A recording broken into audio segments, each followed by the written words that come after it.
Hello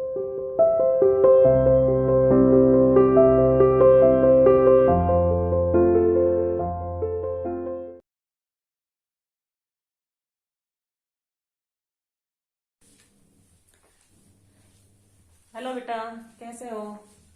आज कक्षा 10वीं में हिंदी विषय में हम वाच्य पढ़ेंगे, जो पिछले लेक्चर में हमने शुरू कर दिए थे। तो आज हम उसी को आगे कंटिन्यू करते हैं। तो कल तक बेटा हमने पढ़ लिया था वाच्य किसे कहते हैं, क्या होते हैं वाच्य, वाच्य के कितने भेद होते हैं। 2 भेद होते हैं, कर्तृवाच्य और अकर्तृवाच्य। ठीक है, कर्तृवाच्य हमने पढ़ लिया था। उसके बाद हमने अकर्तृवाच्य के भेद पढ़े थे कि कौन कौन से होते हैं, कर्मवाच्य और भाववाच्य। ये दोनों भेद हमने पढ़ लिए थे, कर्मवाच्य और भाववाच्य। ठीक है, तो कर्मवाच्य में थोड़ा सा हमने पढ़ा था कि वाक्य में कर्ता की प्रधानता न होकर कर्म की प्रधानता हो तो वो क्या होता है, कर्मवाच्य। ठीक है, एक बार हम उसको दोबारा से रिवाइज करते हुए आगे बढ़ते हैं। ठीक है, तो देखिए बेटा, कर्मवाच्य क्या होते हैं। भाई, जिस वाक्य में केंद्र बिंदु कर्ता न होकर कर्म हो उसे कर्मवाच्य कहते हैं। समझ गए भाई, जिस वाक्य में केंद्र बिंदु कर्ता न होकर कर्म हो उसे हम क्या कहते हैं, कर्मवाच्य। ये क्या हो गया, कर्मवाच्य की इसे हम परिभाषा भी कह सकते हैं। ठीक है, या फिर साधारण सी आसान सी जो परिभाषा आपकी किताब में भी दी होगी, जिस वाक्य में केंद्र बिंदु कर्ता न होकर कर्म हो उसे कर्मवाच्य कहते हैं। कर्म की प्रधानता के कारण या तो कर्ता का लोप हो जाता है या फिर कर्ता के बाद से या फिर द्वारा का प्रयोग किया जाता है। समझ गए, केंद्र बिंदु कर्ता न होकर कर्म होता है, और अगर या तो फिर कर्ता का लोप हो जाता है, जैसे हवा चल रही है तो उसमें कर्ता नहीं है, हवा अपने आप चल रही है। ठीक है, पतंग उड़ रही है तो क्या हुआ, कर्ता तो है लेकिन वो सामने नहीं है तो उसका लोप हो गया, तो वो क्या हो गया, कर्मवाच्य। ठीक है, जैसे भगवान द्वारा हमारी रक्षा की जाती है तो ये क्या हुआ, कर्मवाच्य। भगवान द्वारा हमारी रक्षा की जाती है तो इसमें क्या होगा, कर्मवाच्य। अगर इसी को हम कर्तृवाच्य बनाएंगे तो क्या होगा, भगवान हमारी रक्षा करता है तो उसमें कौन है प्रधान, कर्ता, और इसमें रक्षा की जाती है तो क्रिया का जो प्रभाव वो किस पर पड़ता है, कर्म पर, इसलिए वो कर्मवाच्य होगा। कर्मवाच्य में हमेशा मैंने बताया था आपको कि कर्तृवाच्य में क्रिया अकर्मक और सकर्मक दोनों हो सकती है, यानी इसमें तो क्या हो सकता है, क्रिया अकर्मक भी हो सकती है और सकर्मक भी हो सकती है। लेकिन कर्मवाच्य में क्या होगा, केवल सकर्मक क्रिया का प्रयोग होगा। क्यों, क्योंकि इसमें कर्म ही प्रधान होता है, इसलिए कर्म का होना जरूरी है। समझ गए, अगर हम क्रिया अकर्मक कर देंगे इसमें, यानी कर्म होगा ही नहीं, तो फिर हमारा वाक्य ही गलत होगा। क्यों, क्योंकि वो फिर कर्मवाच्य हो ही नहीं सकता। नाम से ही पता चल रहा है कर्म है इसमें, तो कर्म होना चाहिए। जैसे मुझसे पत्र लिखा गया तो क्या किस पर प्रभाव पड़ा, पत्र पर, है ना।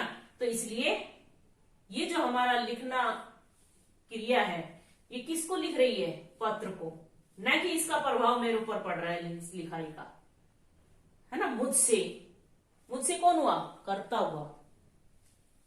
ऐसे एक उदाहरण और देखिए कि अध्यापक द्वारा बच्चों को पढ़ाया जा रहा है, तो ये जो पढ़ाया जा रहा है ये क्या है, क्रिया है, और अध्यापक कौन है, कर्ता है ना।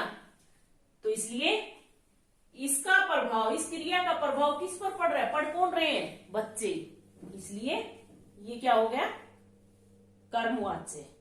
समझ गए? ये होता है कर्मवाच्य। ये वाच्य बेटा बहुत ही आसान होते हैं, इनमें कोई ऐसी मुश्किल बात नहीं है।